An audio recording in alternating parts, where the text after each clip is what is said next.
Here we are at Gold's Gym here, another session we're going to do for MDTV. It is now 10 past 1 in the morning. We're just about 3 weeks, a little over 3 weeks out. Okay, I'm going to check my weight. I've had 5 meals so far out of 7. 5, yeah. So I woke up about 275 and a half this morning. Okay. So my weight is just over 283 and a half, but I'm wearing sneakers and a couple.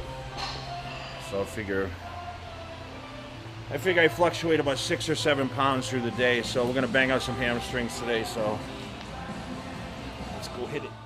We focused on lying leg curls to start. Used a pad there to try to get a little more contraction out of the hamstring. I did a couple warm-up sets, and then I did about 4 working sets there. Really just trying to get a good squeeze out of the hamstrings.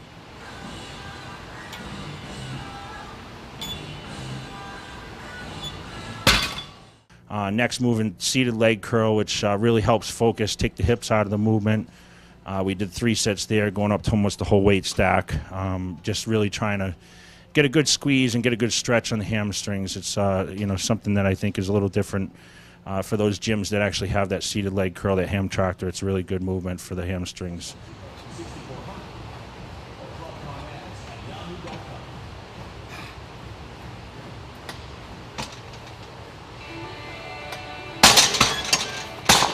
We did a one-legged squat on the Smith machine, which I only did a couple sets there, but if you notice, I did kind of a variation of this where I wasn't trying to put too much tension on my quads because I do my quads and hamstrings on a different day. So it allows me to put a little more stress on the glute and the hamstring, really just trying to get that contraction in the upper glute, and of course the lower position, get that stretch in the hamstring. So of course when I was training hamstrings, that's what I was focusing on. So we did a couple sets there, trying to squeeze everything out.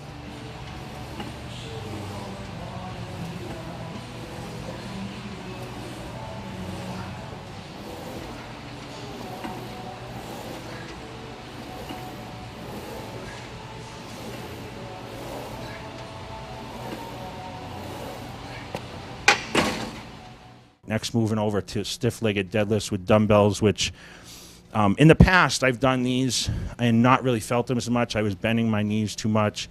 With this, you'll notice I really kick my hips out and really try to get my hips backwards and really get a really solid stretch with the hamstrings. I think we talked a little bit about how to improve maybe some of my side shots, and we talked about this being one of the ideal movements for that. So I did about 3-4 sets there.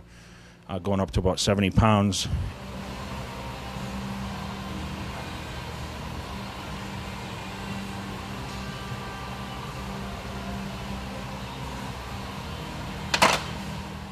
And then, of course, move over to the one-legged curl, where we did 3 sets there, and just focusing unilaterally, just getting the blood in there, and really just trying to get a great contraction out, bring out some more detail. By that time, my hams were pretty much already fried.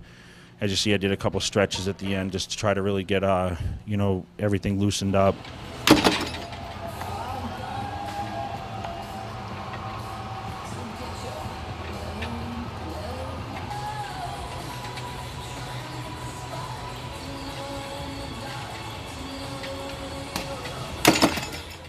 That's it. For the leg workout, I've been hitting it real hard now for about 14 weeks during my show prep, and moving into the contest now in a few weeks, and the leg workouts are going to get tougher, I'm sure, the next couple weeks, and then of course the last week we'll be able to back off a little bit and let the legs recoup. But I seem to be making progress. I guess that's all you can really hope for when training for the competitions is, to avoid any injuries. This is the first year I'm actually training for the Mr. Olympia that I don't have any tweaks and pains, and I haven't had, any strains getting ready for the competition. Yeah, knock on wood.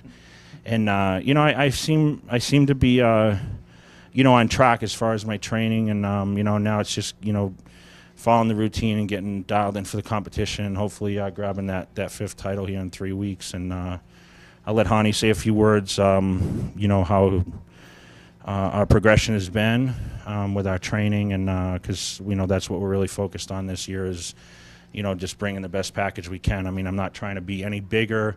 You know, I'm just trying to bring, you know, a dry look to the Mr. Olympia and just show my best, you know, that my physique can actually show, and just try to outmuscle everyone to win the competition. So I'll pass it off to Hani, and I want to thank all the fans out there, and of course, Muscular Development, Steve Bleckman and his staff, and you know, we'll see you guys in 3 weeks.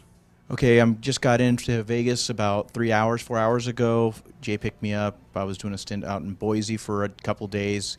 Came directly here after we spoke. Thought it would be a good idea.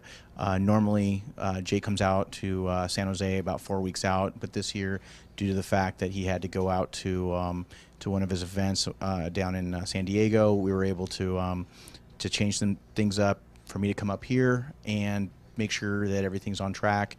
Sometimes, you know, photos can be, you know, a little bit misleading. So what we did is we decided to definitely not skip seeing each other. Just decided to shift it up a week so that we're going to be at 3 weeks instead of 4 weeks out. And definitely on track. Now what we got to do is just keep pushing, because a lot of times people will definitely look at their physique and not continue to progress. They just hold back at the 2 week mark or 1 week mark or 3 week mark. And what we need to do is continue to keep getting the definition, creating that three-dimensional look, and getting that detail, and that's basically what we're working on right now. So everything again is on track, and looking forward to the next muscular development update. So check back with musculardevelopment.com, and you'll see me, you'll see Jay, and